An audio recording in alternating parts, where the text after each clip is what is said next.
What's going on, Thunder fans? It's been a while, but we're back talking more Thunder basketball.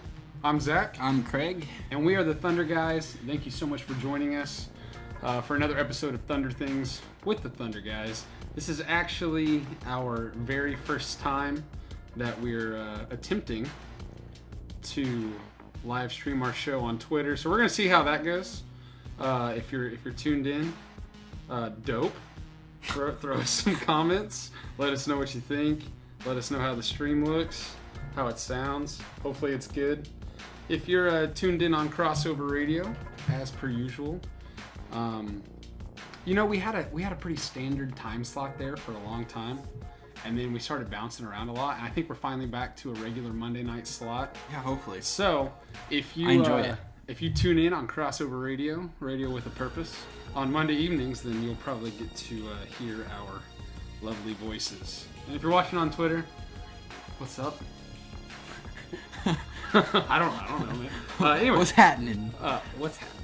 So, we haven't recorded in over a month. Yeah. Well, has it been that long? It's been a month and a day. February 3rd was the last time we were able to do our show. For those of you who are not fully aware, Craig, you have a job, and I'm a teacher. Yeah. And I am a basketball coach. You have our a lot season's of jobs. Over. I'm a dad. Yeah. Season's over. Yeah, my basketball season's over. Because you lost. Yeah, we lost in our our state championship. Thanks for bringing that up. It's Sorry. a good season, though. It was my first season coaching. I had a lot of fun. Learned a lot about basketball. I've said this before, but the first thing I learned in coaching was that I knew so little about basketball compared to what I thought I knew. You know what I mean? So same way for me whenever I coached football for a little bit. It's just wild. Like, you think you know it all because, I don't know if you know this or not, but I watch a lot of basketball. You know, that kind of thing. But there's a big difference between watching and even doing breakdowns and actually coaching it. Like, knowing stuff is one thing. Trying to teach other people those stuffs, that's so much harder to do. Yeah. It's so hard I to think, do. like I know, like, for football, like, I know offense. I can do that no problem. But I think I realized, like, as a whole, complete game, there was a bunch about football that I didn't know. So I'm sure that was the same way for you with basketball. There were certain aspects of the game that you know for sure, but then there's a lot more than you could ever for me, realize. I think the hardest part was learning the X's and O's of basketball. Like, I would know general strategy, but as far as plays go and running that kind of stuff, man, it was a learning curve for me. But anyways, enough about that. I'm ready to talk what's going on with the Thunder. We got a few things going on. I'm real disappointed that we haven't had a show in a month because I feel like there were so many good things that could have been talked about week in and week out, and we just didn't get a chance to. And now if we go back and rehash some of those, everybody's like, that's old news, bros. Waste of time. So we're not going to do that. But let's take a quick look back at the last week. Not pretty.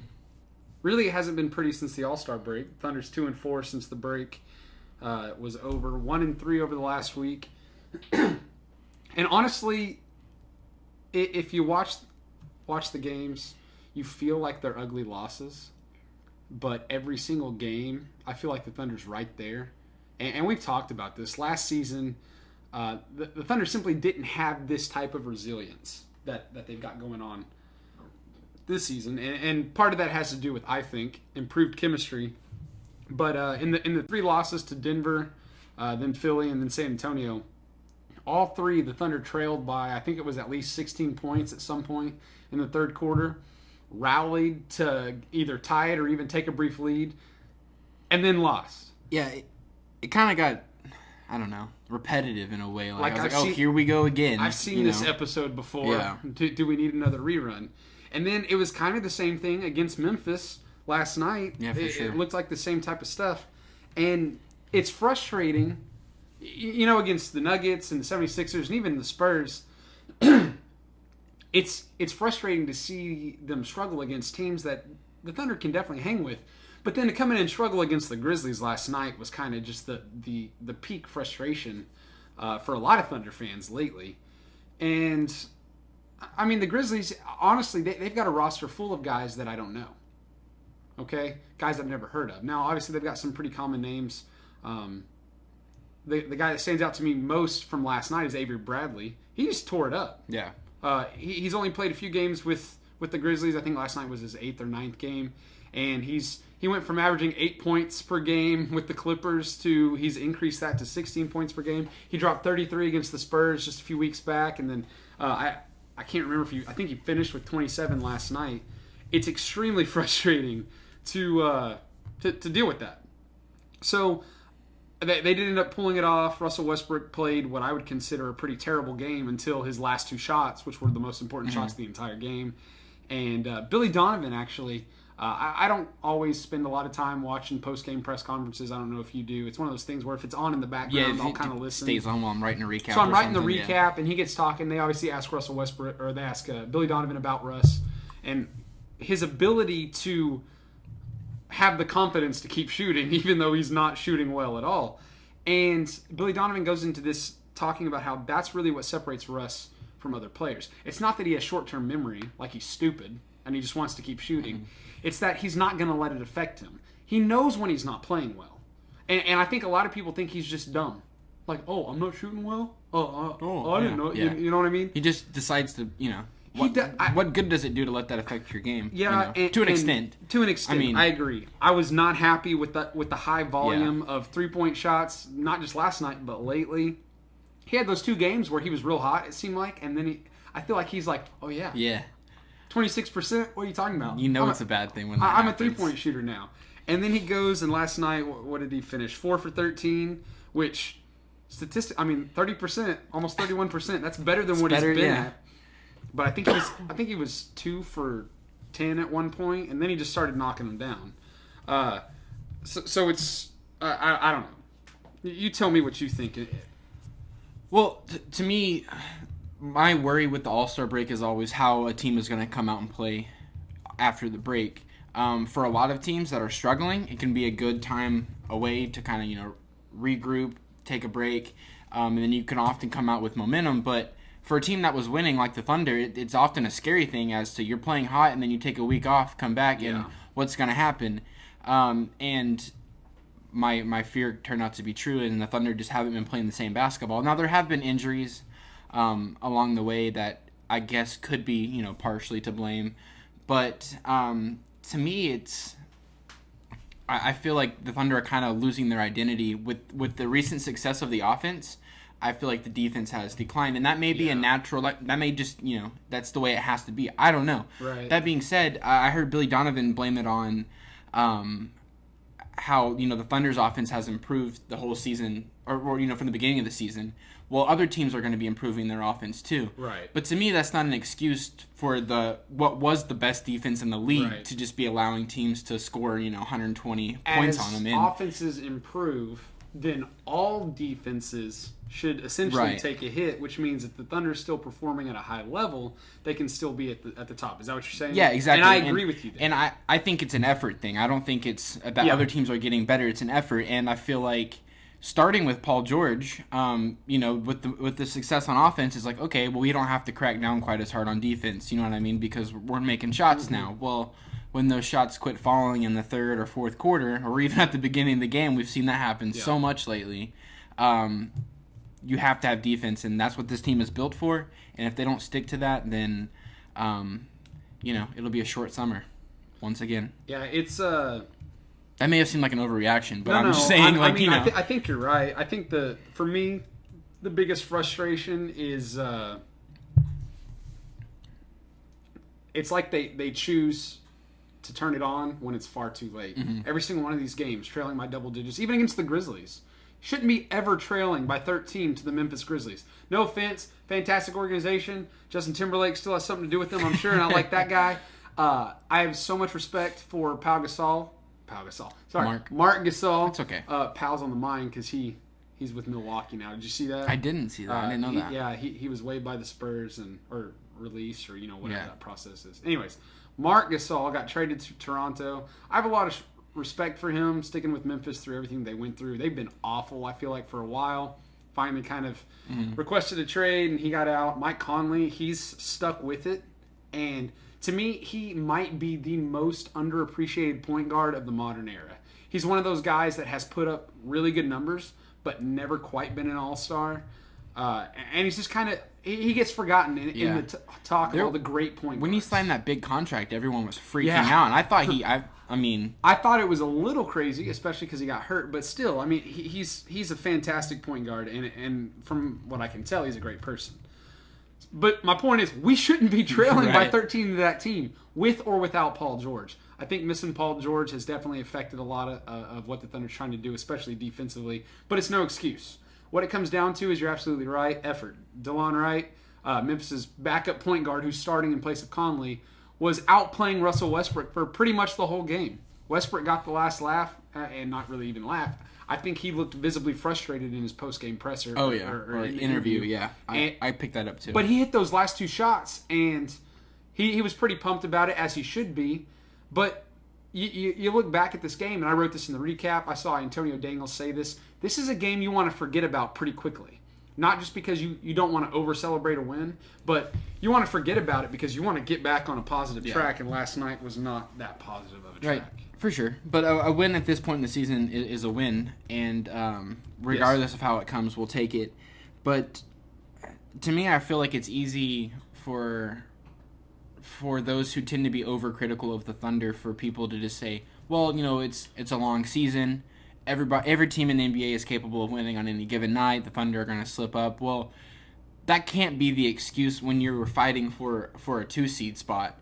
And now, in my opinion, the 2-seed's almost out of the picture. The Thunder better hope that they can hang on to the 3 spot. Tied with Portland right now. Houston's right there. We're tied with them, but we're ahead. We've got the tiebreaker. Yeah. But still, one loss in a Portland win, you've lost your spot. So to me, that's an excuse that works early in the season. But at this stage of the game, if you're an elite team, you have to be coming out and competing every night. There's no excuses, even if you're missing somebody. Right. Antonio Daniels said something last night in the post-game show that I really liked. He said, yes, this was an ugly win, but maybe it was him. Maybe I'm giving him credit for what somebody else said.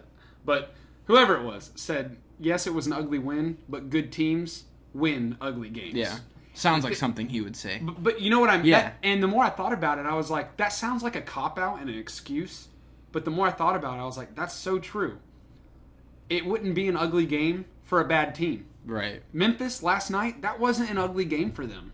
It was an above-average game, which was ugly. Yeah. But for them, it was above average. For the Thunder, who is really, by all means, a good team, a great team, it was an ugly game, still got the win. That just goes to show you don't always have to play perfect to get wins. Great teams can do that. Not against other great teams. Obviously need to clean some things up. Got a tough week ahead. All in all, I'm just happy to be off the losing streak. I'm glad it didn't get stretched to 5. It would have been... I think had we lost last night, it would have been time to at least put your hand on the panic button. Yeah. Maybe not start pounding it like some people have been. Like, Thunder fans have been losing their dang minds during this losing streak. And some of it, I feel like it's rightfully earned. I don't know. I think it's in defense of those fans who are freaking out. I think it's been a wild ride from going from a team, the Thunder were always a winning team until, recent years when they, barely making the playoffs and all that stuff. And then to be back to where we're fighting for the 2 seed, even there was a time where, twice I think this season the Thunder held the number 1 spot. To now back to the 4-game losing streak, it's easy to be, freaking out. But like you said, I'm glad that we're off the losing streak. Hopefully the Thunder can take some momentum and build on this, because here in this final stretch, it's time to make your run. I was afraid, and I think I even said this on the last podcast we did a month ago. I hope the Thunder weren't peaking too early into the season. It was, you know what I mean? Like, the Thunder were playing really good basketball, but there's still a lot left, and so now I think that it's time to get back to that. Yeah. And that's going to start with defense, which brings us to Paul George. He's been out for a couple games with shoulder soreness, and some people are like, get over it, take some ibuprofen and play basketball. It's a sore shoulder. People don't realize that's a descriptor for what could be a wide variety of injuries. Yeah. We hope it's something small, obviously. Nobody even realized that anything had happened until he was already sitting out. Believe it happened in the Denver game. He was forced to sit out the very next night. I think it was. Was that the back-to-back or no? No. 2 days later, he was forced to sit out against Philly. Unfortunate. He's missed 3 games now, and the defense has looked, what was already looking shaky, looked pretty terrible until some moments last night. I mean, what are your thoughts going forward? Do you think? First off, do you think he's going to miss more? Got a 4-game road trip coming up. Right. Rest of the season. Yeah. I mean, I don't know. I'm not a doctor, Floaty. Right. I'm just kidding. But for me, when it comes to him sitting out these 3 games, in my opinion, it's better for a guy to sit out with an injury than to play through that and not only risk injuring that further, but let's say it throws off his shot. He goes out there, has an awful shooting night. Shoots like 7 for 20 like Westbrook. No, I'm just kidding. No, I'm saying let's say he struggles, 3-4 games in a row, gets into a slump. Now you're dealing with an injury, a nagging injury, and you're in a slump. To me, let the guy sit out 3-4 games, get back to being healthy, and then let him come in and play. And that time off, might even be a good thing for him. So, I would say that I do expect him to play on this 4-game road streak at some point. So I'm hoping sooner than later. Yeah. I'm not really sure what to expect, honestly. I feel like, he had some minor injuries last season that were kind of nagging, and I really don't want this to be one that bothers him beyond. But without a doubt. I mean, especially with the season he's been having, it's just, it sucks. It does suck because, and honestly, I kind of wonder if, he had a few terrible games in there recently. I'm wondering if he was trying to play through something and it was causing issues. I don't really know. But obviously, the sooner he gets back, the better the Thunder will be, and that's where we need to be. Moving forward, though, have you... I know you have because we've talked about it. You've seen, read, heard some of the hateful things that have been said about Steven Adams.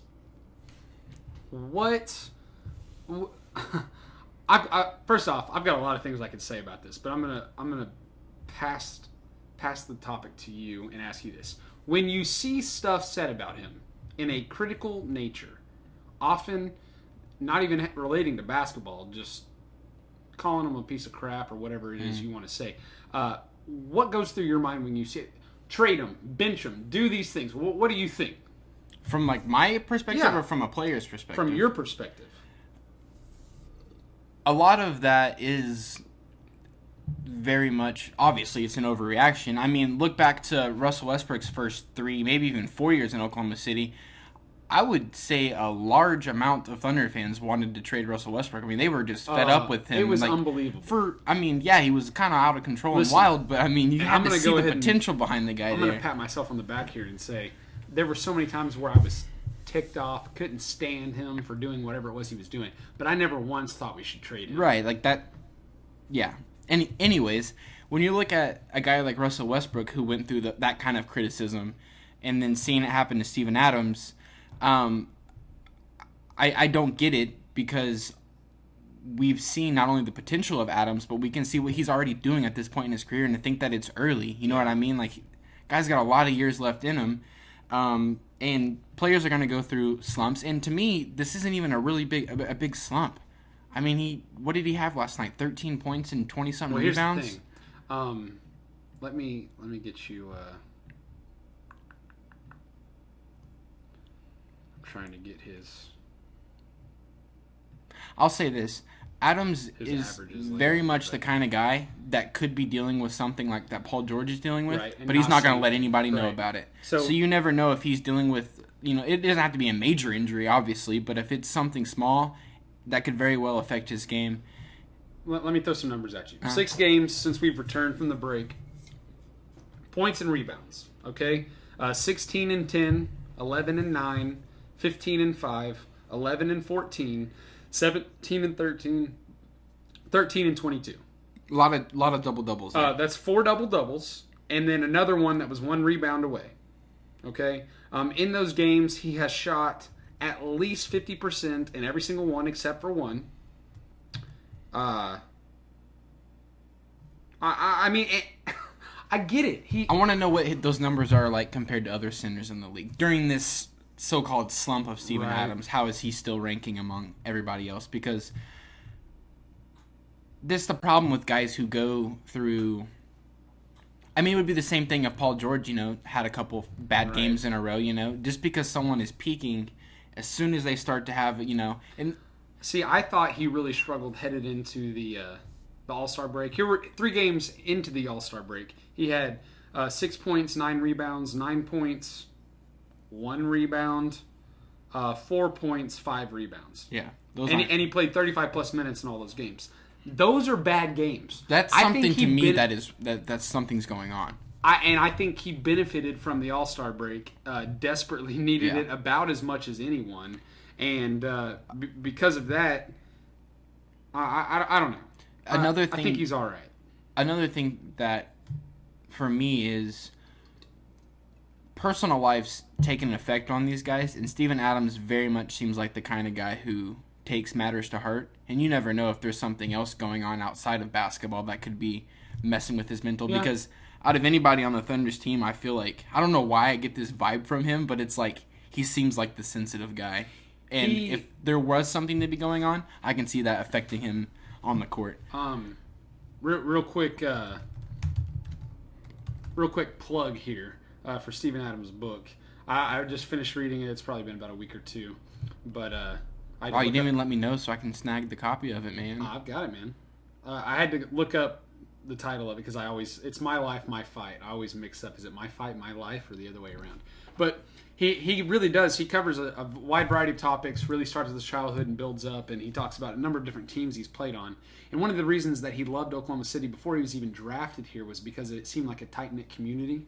He talked about the team that he was on in New Zealand, and now. If you notice, when players get injured, he's over there. And that's because, to him, his teammates are his brothers. Like, that's a loyalty, that's a pact that you don't break. That's why when a certain player left, he took it about as hard as anybody did. When Andre Robertson got hurt, I don't know if you remember him over there. He stayed by him until he was gone. I don't know if you I also remember him standing there with the medical stuff when Jeremy Noel Nerlens when he went down. He was like standing there with the. So I don't know if you know this or not, but he and Andre are like best friends. I didn't know that because they were drafted together. So they went through pre-draft workouts and did a lot of stuff. Draft night, spent a lot of time together. Played summer league, all that kind of stuff. So they're really close. Dre's gone over to New Zealand with him a couple different times. I remember so that. They're really close. So when that injury happened, I mean, it really hit him. So I see what you're saying from that perspective. I think it could be, if other guys are going through something, he could be feeling for them as well. I don't know. He's just one of those guys where, and here's the thing, in his book, he says, I'm going to play basketball as long as I'm having fun. It's funny because he talks about, like, when he got his contract, they asked him, how much do you think you're worth? And he was like, I don't know, $100 million? Like, he said he didn't care. He just kind of threw a number out there, and they were like, okay. Now, I don't know if that's how it actually went down, because, it's really the agents that do the talking. But that's kind of his perspective on things. Like, he just, he just kind of, he wants to play basketball. He wants to have fun. He wants to hang out with his friends, that kind of thing. That's why he's really easygoing. He's not all about the money, and you look the way he dresses. He says, I've had the same camo jacket for years because it's comfortable and I like to wear it. You see the way that he dresses. He just wears what's comfortable. He gets all this free stuff because of who he is, and he's just like, yeah, free clothing. Like, he wants to wear it. He literally says he wants to wear his clothing until it falls off his body, just because he doesn't like spending money on things like that. That's just kind of who he is. So, yeah, I don't know. Whatever it is, I hope he is kind of blocking out what people are saying, because he's, to me, he is a fantastic representation of what the Oklahoma City Thunder is all about. He represents loyalty. I think he stands up for his teammates every chance that he gets.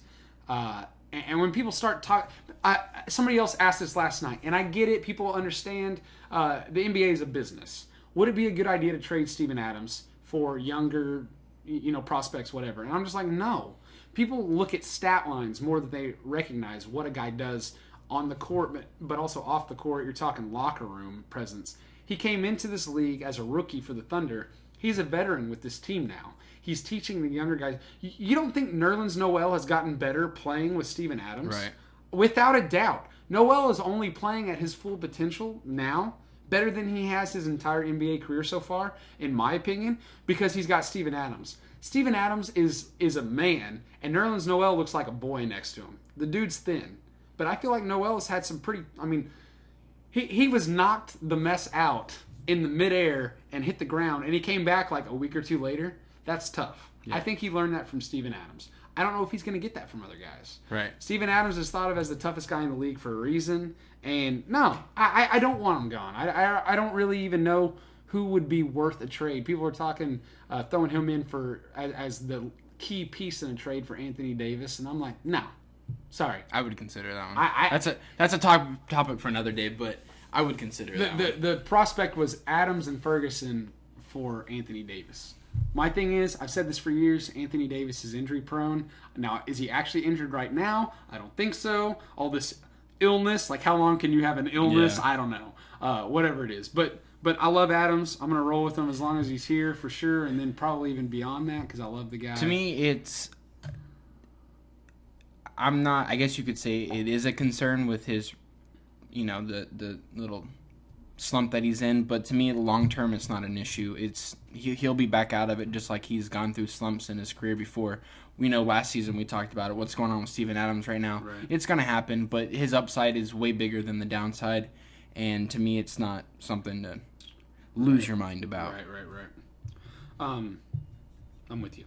So, moving forward,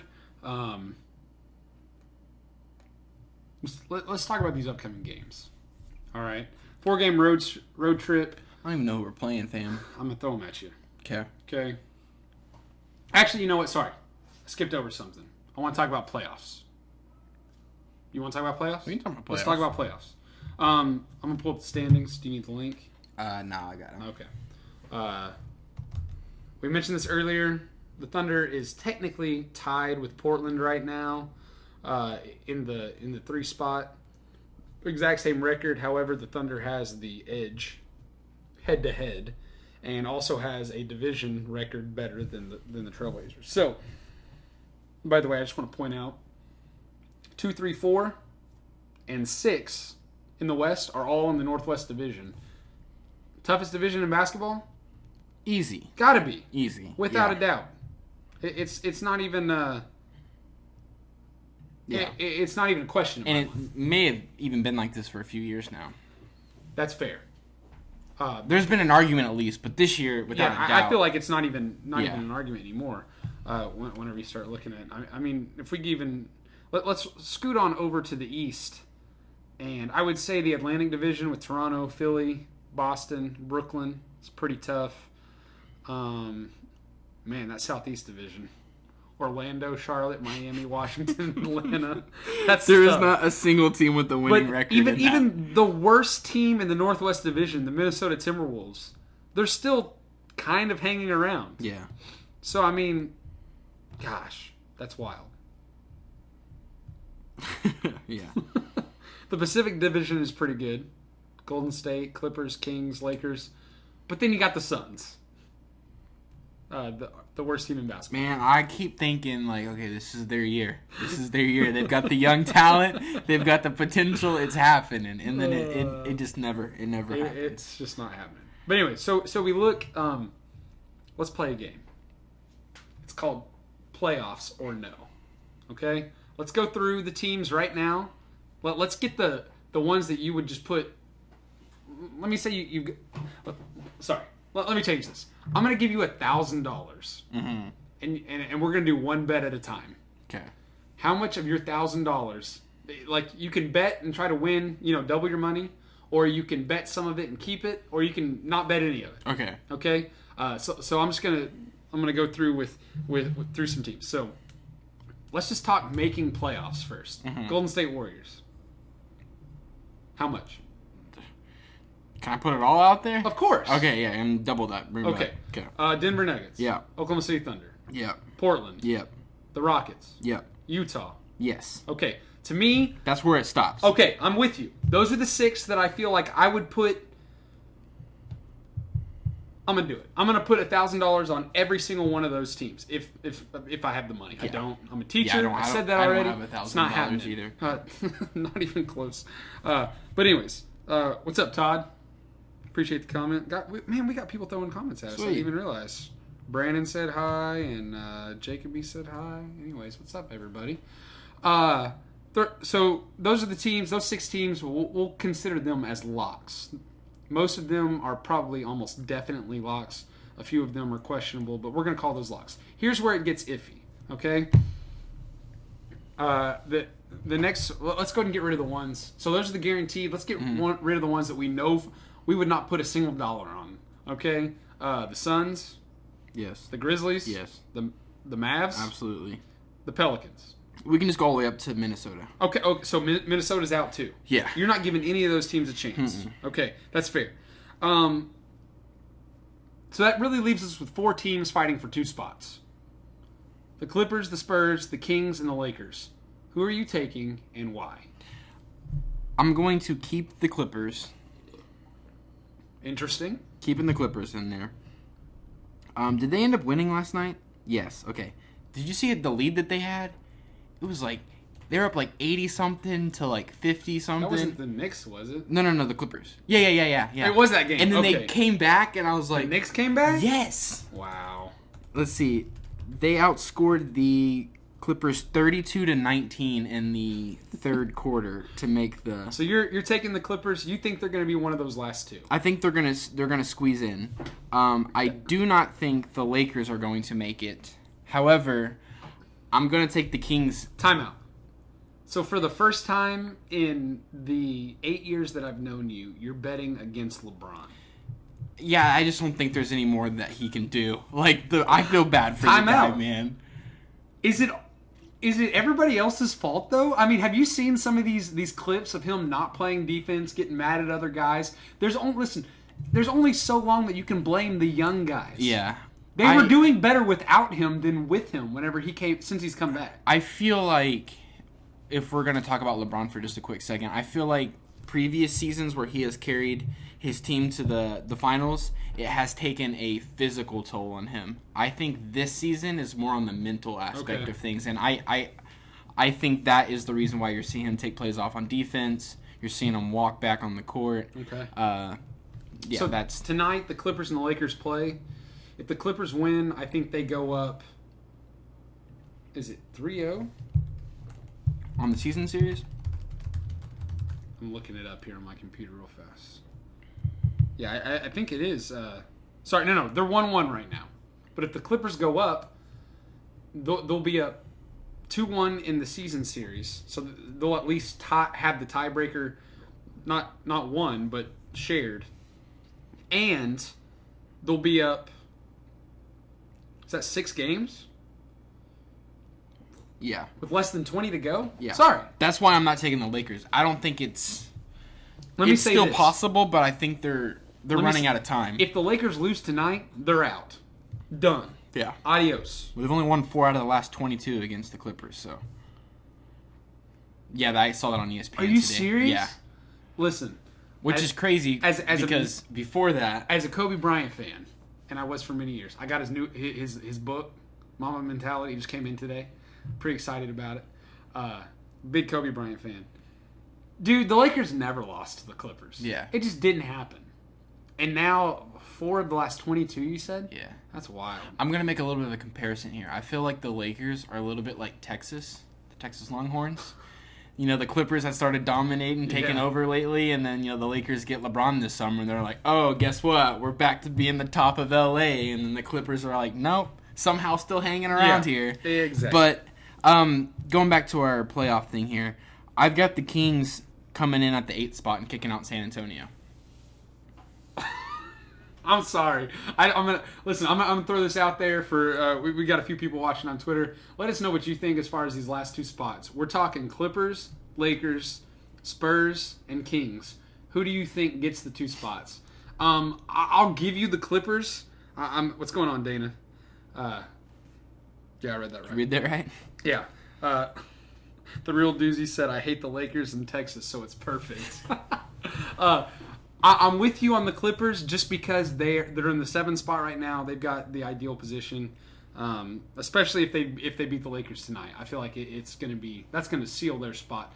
but you're taking the Kings over the Spurs. I'm gonna go out on a limb here and say you might be slightly biased. Is it because you want just because of Buddy Hield? Is it because you want Buddy Hield in the playoffs? I would like to see it. Yes. Okay, that's fair. As long as we can be open about it. Here's my problem. You're once again betting against LeBron is one thing, but betting against Greg Popovich, that's on another level. When was the last time the Spurs missed the playoffs? Was it '98? It's been a while, and everyone was talking about like it was going to happen last year. Because it should have, yeah, but it didn't. Let me see here. San Antonio Spurs. All I know is they've been winning championships for too dang long. Point being is I mean it's a bold move to pick against them. Let's see. Here's the thing. Doozy says Spurs at 7, Clippers at 8, then Kings Lakers. He said can't count out Pop. No, I feel you. I get you. I think the Kings have a favorable schedule moving forward. I'm looking at their March month, and they have to play Boston twice. That's going to be tough. They have to play Philadelphia. Is that tough though? Boston is. I mean, man, they're wild. They got to play. They got to go to Philly. That's going to be tough. But outside of that, they've got Dallas twice. They've got the Knicks twice. They've got Sacramento. They've arguably got Phoenix. Has one of the easiest schedules remaining. Exactly, and I'm taking. But listen, San Antonio is right up there too. I'm taking. Meanwhile, the Lakers have one of the tougher ones, and the Clippers are kind of in the middle. And then you've got Oklahoma City. Okay, I got to be honest. Who has? Buddy said that he bet his house coming into the season. Not literally, but he said that he would bet his house that they make the playoffs. And I'm going to take his word for it. I think they're sneaking in there. Listen, okay. Emad says that he thinks Clippers and Kings make it, Spurs don't. He knows what's up. Boston, okay, you said Boston's still making it out of the East. I'm going to have to ask for some clarification. They're getting into the playoffs, or you think they're going to be in the finals? Because if you think they're going to be in the finals, I'm going to have to disagree with you there. I'm sorry. Are you talking to me? Or no. Okay, I was like, when did I say this? What's up, Jacob? Jacob Overton. He's hopped in. Hey, man. I don't know, man. It's so hard for me to bet against. Bet against Pop. I don't know. I'm with you. The easy schedule. I mean, if we're talking Sacramento, they've got Houston twice, Boston twice, Portland and Philly, but. You ready for this? They've got Phoenix, New York twice, Cleveland, Chicago, Washington. That's pretty favorable. Utah's got the easiest schedule though. They've got Phoenix 3 times. Meanwhile, the Thunder is sitting here with them. Literally the toughest, most difficult. Like the easiest opponents for the Thunder. 2 of their 6 easiest games were the Timberwolves, who I feel like we haven't beaten in a decade. Listen, okay. Emad said, who else has more experience in the East than Boston? I get that.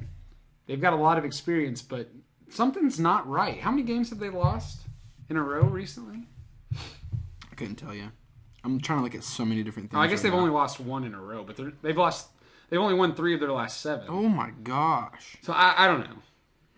Listen, Boston totally seems like one of those teams that could turn things around in the playoffs and just start winning games for no other reason than Kyrie Irving thinks the earth is still flat. I don't know. It could be something weird like that, but I'm not convinced. But I agree. Boston is unhappy. Jacob said Boston's unhappy. I agree. I feel like Kyrie's not really sure if he still wants to be there. I think he's gone at the end of the season, and yeah, they have to be up there for one of the most disappointing teams this season for sure. So cutting back to playoff standings, we're in agreement on the first 6 in terms of those guys making it, and then 7 and 8 we both agree on the Clippers. You're taking the Kings, I'm taking the Spurs. What about placement? Okay, let's talk placement. Are we sticking with the Warriors at 1? Yeah. Sure. Listen, Denver is up there as far as one of the tougher schedules. Golden State is kind of in the middle. This guy Doozy said he bet OKC to win it all. What if they pull it off, what should he do with the extra $3K? So I'm guessing he made the same bet that we did, but Yeah, he probably bet $100. he put more money on that. I think he bet $100 or somewhere around there. Craig and I both actually. Craig went to Vegas last year. I sent $10 with him. Put it on the Thunder. So I don't know. You should take the money, go to Vegas, and pick the Thunder again next year. And then you just turn that into. No, I'm just kidding. Just keep going. Warriors at 1. Are we agreed? Yeah. They played the Nuggets twice. So the Nuggets could make a swing there. I don't think it's going to happen. Emad wants to know, we think OKC stays at 3rd. I think they do. Toughest schedule in the NBA remaining. I don't care. I think they're going to figure it out. I think they stay in 3rd. I would say getting the 2 seed is out of the picture at this point. It's not impossible. I think Denver's staying there. I agree. I will be completely shocked if the Thunder can make the 2 spot, but staying at 3, got to be careful, or they could easily drop to 4.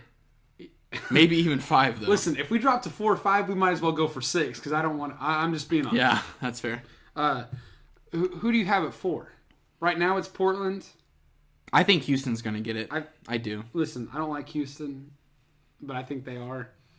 Portland's been playing really well lately, too. Who do you have at 5? Let me throw this at you. Well, if I'm taking Houston at 4, I'll take Portland at 5. Let me throw something at you here, though. Portland has a fairly easy schedule, but Utah has, according to Tankathon.com, has the easiest schedule for the rest of the NBA. Utah does? Yes. So who do you have at 5? We agree Rockets at 4. I'm taking Utah at 5. And I even like Portland.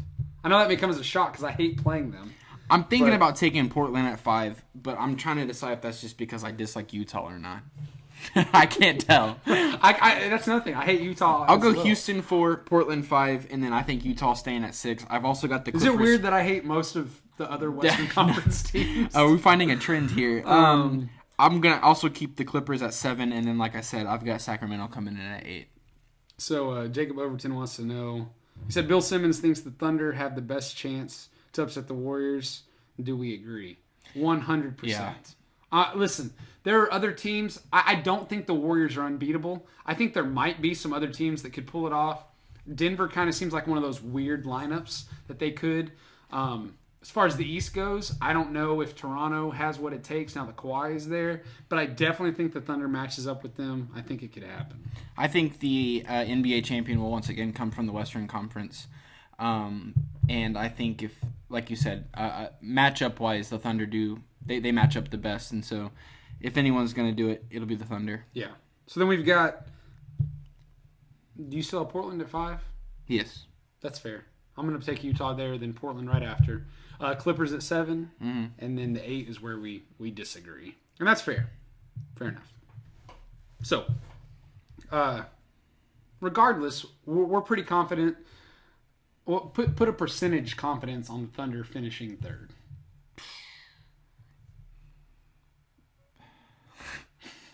I really think there's a chance they drop, man. I'm going to put it at 50.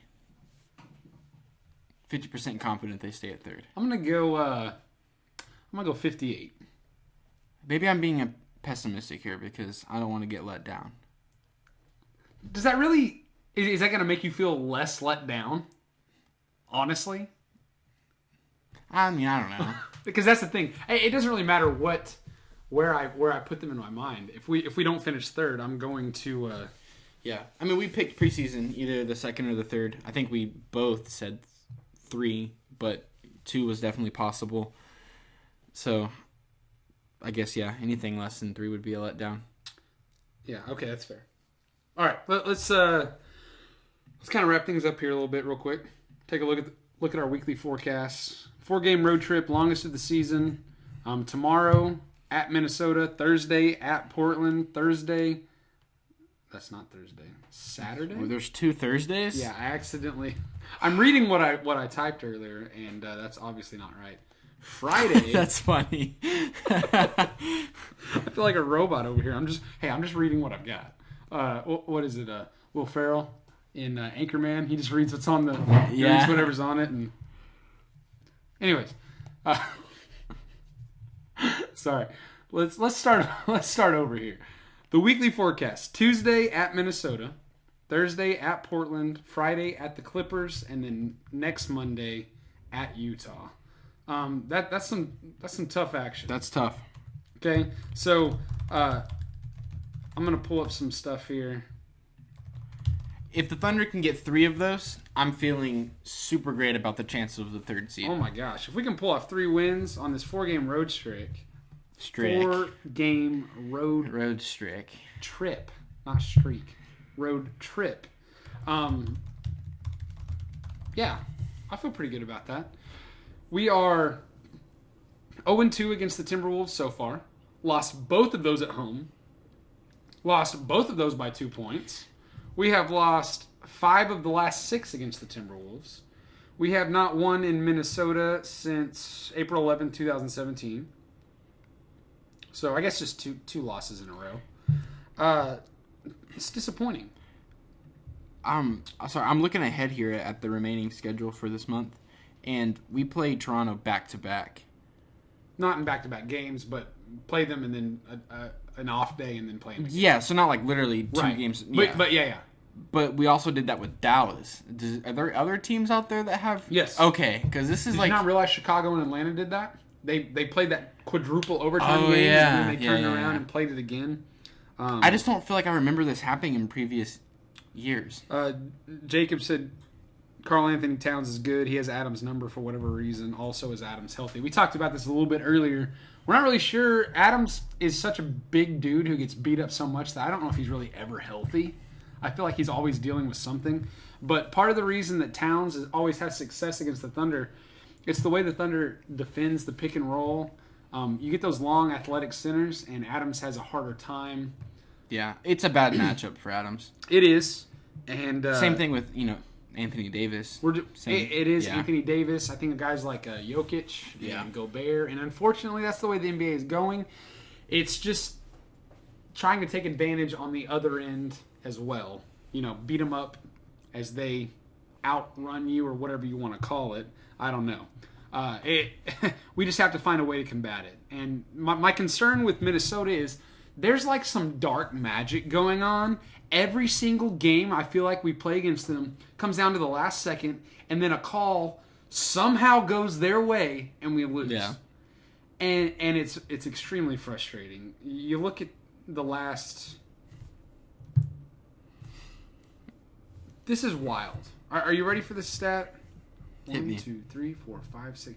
Out of the last 7 matchups, all but one of them has been decided by 6 points or fewer. All but 2 of them has been decided by 1 possession. Goodness. That's crazy. That's just one of those, I don't know. It means we should win by 20 tomorrow, right? Man, we ain't done that in... When was the last time we had a big win against them? Due for it. I don't even know. November 5th, 2016. We beat them by 20. Christmas 2016. Beat them by 12. So, but if we beat them by 20 tomorrow, you're getting all the credit. What are you taking this week?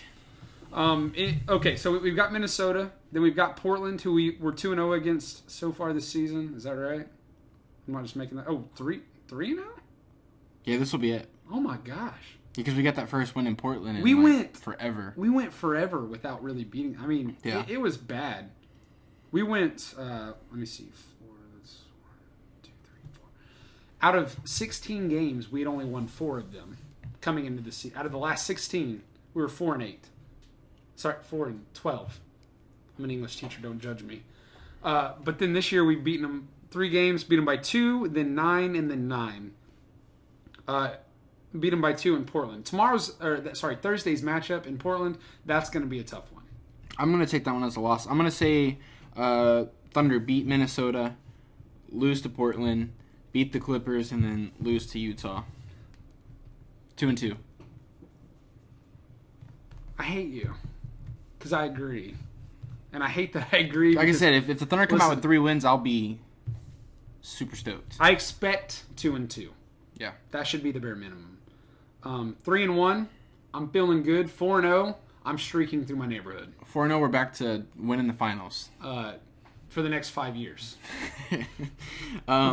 Because then you look at after that you've got. Hold on. I'm not streaking through my neighborhood.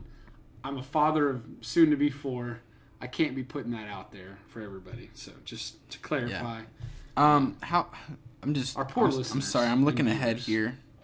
I'm sorry. I shouldn't even said that. That's terrible. My bad. I didn't even catch it. I'm just kidding. Anyways, we both say 2-2. Yeah. Let us know what you guys think. I think that's Thunder have to have at least 2 wins because then you've got Brooklyn, been playing good basketball. Right. Indiana, been playing good basketball. Without Victor Oladipo. And They've done all right lately. Then you've got Golden State. So that's a tough stretch of games right there, man. 7-game win streak. All right, you heard it here first. We're about to win 7 in a row. Actually, that would be an 8-game win streak because we won last night. So, anyways, I think that's is that going to be it for us? That'll do. All right, that'll do. That's going to be it for us. Thanks again for tuning in. Those of you on Twitter, thanks for watching for the very first time. I think we're going to... I like streaming on Twitter. I did too. It's fun. Had some really good feedback. Appreciate everybody chatting it up with us.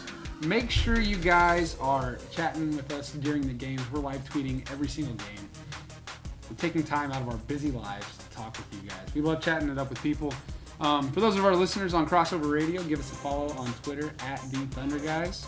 We're throwing out all kinds of stuff. Good stuff. Thunder stuff. Anyways, you guys take it easy. Have a good night. And we will be live next Monday before the tip-off against Utah. So we'll be talking some pregame stuff right up until tip-off. So we hope to chat with you guys again. And until next time, make sure you keep your Thunder in the up position and Thunder up all week long. Have a good one.